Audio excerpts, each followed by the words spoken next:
తెగింది tyre, కొత్త tyre, MRF tyre కొత్తది, తెగింది direct.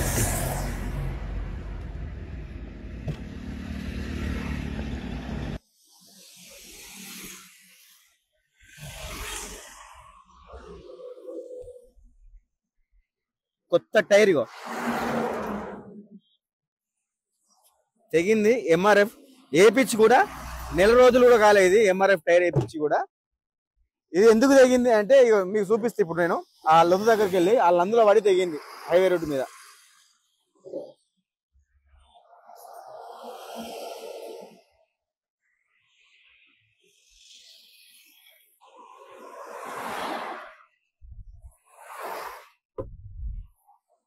అందరికి నమస్తే, నేను మీ భారతీయుడు కోట శ్యామ్కుమార్. ఇక్కడ ఈ లొంద చూడుర్రి.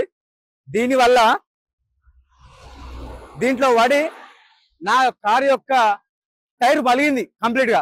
అక్కడ ఆపినాం కార్ని, అక్కడ కూడా తీసుకోవద్దు మిమ్మల్ని. ఎవరిది రెస్పాన్సిబిలిటీ? హైవే నేషనల్ హైవే వాళ్ళ రెస్పాన్సిబిలిటా, లేకపోతే స్టేట్ హైవే వాళ్ళ రెస్పాన్సిబిలిటా? ఏ పార్టీ వాళ్ళ రెస్పాన్సిబిలిటీ? టీఆర్ఎస్ పార్టీదా, కాంగ్రెస్ పార్టీదా, ఇక్కడ ఉన్న టీడీపీ పార్టీదా, లేదంటే వైఎస్ఆర్సీపీ పార్టీదా? ఇలాంటి కారు పలిగింది, టైర్ పలిగింది. ఆ టైర్ కాస్త పలిగి ఆ కారు అటు సైడ్ మూవ్ అయితే వెళ్ళిపోయింది. పొరపాటున అటు నుంచి వచ్చేదో లేకుంటే డివైడర్ ఉంది, దానికి గుద్ది ప్రాణాలు పోతే అప్పుడు సంతోషిస్తారా? దయచేసి ఆలోచించండి మిత్రులారా. దీనికి పెనాల్టీ ఎవరు కడతాడు? నాకు కొత్త టైరు నెల రోజులు కూడా కాదు, ఎంఆర్ఎఫ్ టైర్ వేయించి 5,000 రూపాయలు వేయించిన ఆ స్లిప్ కూడా నేను చూపిస్తాను మీకు. తిరుపతి నుంచి మా వేళ మేము వెళ్తున్నాం. ఇలాంటి లొందల వల్ల ఎంతో మంది ప్రాణాలు పోతున్నాయి. మినిమం కామన్ సెన్స్ లేదు. నిర్లక్ష్యం నిర్లక్ష్యం నిర్లక్ష్యం. ఇదా నిర్లక్ష్యం? ప్రాణాలు పోయిన తర్వాత మీరు చిలగటం ఆడేది.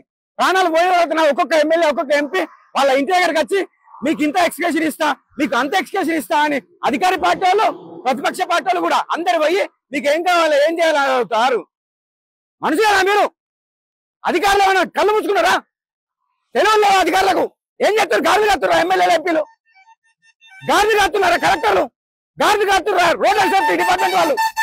గాడిదలు కాస్తుర్రా మున్సిపల్ డిపార్ట్మెంట్ వాళ్ళు? కొంచెం అయినా ప్రాణం పోయేది.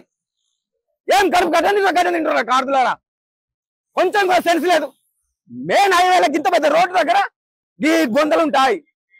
రాత్రి మీ అక్కల్లో, చెల్లెల్లో, అన్నలో, తమ్ముల్లో ప్రయాణం చేస్తూ ఈ డివైడర్ల గుద్దుకొని సత్తు తెలుస్తుందా మీకు? Idiot fellows. ఒక్క అధికారి కూడా తెలివి లేదు. సన్యాసుల అధికారులు అందరూ కూడా. రాష్ట్రం మొత్తం అట్లా ఉన్నది. నాట్ ఓన్లీ ఆంధ్రప్రదేశ్, తెలంగాణ, ఆంధ్రప్రదేశ్ అందరు కూడా సన్యాసులై నిద్ర మధ్యలో ఉంటున్నారు తప్ప ప్రజలకు న్యాయం చేద్దాం, సరైన ఫెసిలిటీస్ కల్పిద్దాం. నిన్న నెల్లూరు బస్ యాక్సిడెంట్ లో 50 మంది చనిపోయారు. తెలంగాణలో 25 మంది చనిపోయారు. కేవలం నిర్లక్ష్యం.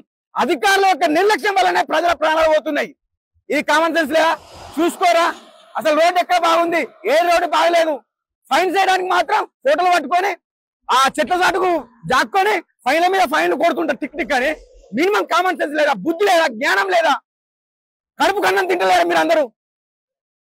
ఆవేదనతో చెప్తున్నాను. ప్రాణం పోయేది, టైర్ పలిగింది. 80 స్పీడ్ లో టైర్ పలిగింది. బాగా చెప్తున్నా. సైడ్ పెట్టి వచ్చి ఈ ఆవేదనతో మాట్లాడుతున్నాను.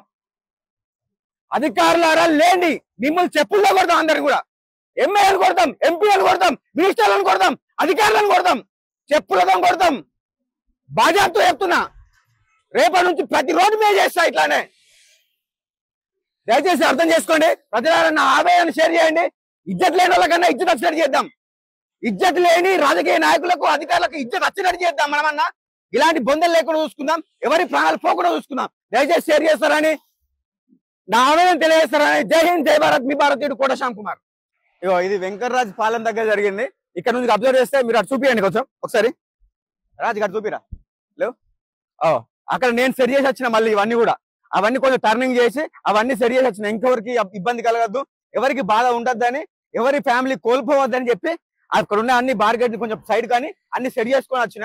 ఇది వెంకటరాజు పాలెం అట, బస్ స్టాప్, ఏపీఎస్ఆర్టీసీ. ఇది దయచేసి రిక్వెస్ట్ చేస్తున్నాను, ఇలాంటి రోడ్లు కూడా చూడండి. ప్రభుత్వాన్ని రిక్వెస్ట్ చేస్తున్నాను. వెంకటరాజు పాలెంలో. జై హింద్, జై భారత్. మీ భారతీయుడు కోట శ్యామ్కుమార్.